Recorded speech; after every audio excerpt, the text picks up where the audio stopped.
tiene ese tipo de disciplinas, en particular Chile. ¿Cuáles son las implicaciones regionales de un TPP exitoso con Japón para el resto de la región de Asia-Pacífico? Thank you, and that's a very important question that we are thinking about in the Asia-Pacific. How do you integrate the whole region into an economic structure where some countries can move faster than the others? But you don't want to have the slow ones slow down the rest of the process. So now with the entry of TPP, as you said, it is very strategic. We now have an agreement, we plan to have an agreement with the world's largest and third largest economies, the US and Japan. You of course have NAFTA, Canada and Mexico. You've got Peru and Chile. In Southeast Asia, you have Singapore, Vietnam, Malaysia and Brunei, and you have Australia and New Zealand. And the TPP is an open agreement that countries can join when they are ready. So Thailand has expressed some interest to join. Indonesia is now talking about the potentiality of joining as well. But we need to keep it at a high level so that there's some advantage to everyone in this country. Within the Asia-Pacific region, there are other structures as well, where in fact China is an active member. We have a Regional Economic Comprehensive Partnership, RECP, which involves ASEAN and its key dialogue partners.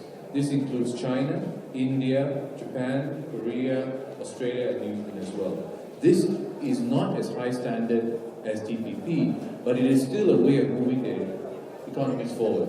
The eventual goal is to create a free trade area of the Asia-Pacific, combining TPP with RCEP and the bilateral free trade agreements that are there. And that's really the way we want to go. TPP has to be a high standard because, as both the secretaries said earlier, there's a certain hierarchy of things that you have to do. There are new areas that have come in. How do we deal with the digital era? How do we deal with new services?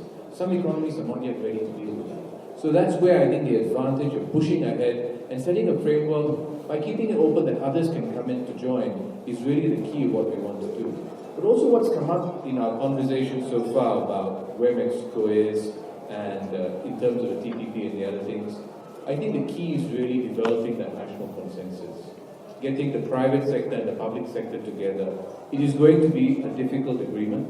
TPP is not easy, there are going to be structural adjustments, but as the hierarchy of your commitments to the globe, I think these are important to position Mexico for the next stage of development. And that's really the advantage of joining in these agreements, joining them early, being an active player. So we hope to get TPP done by the end of this year, and then try and encourage the others to come in as they're ready to do so.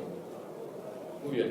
Y finalmente, para cerrar la sesión de presentaciones y preguntas por parte del moderador, yo le preguntaría a Luis una pregunta un poco del mismo espíritu, pero enfocada a América Latina.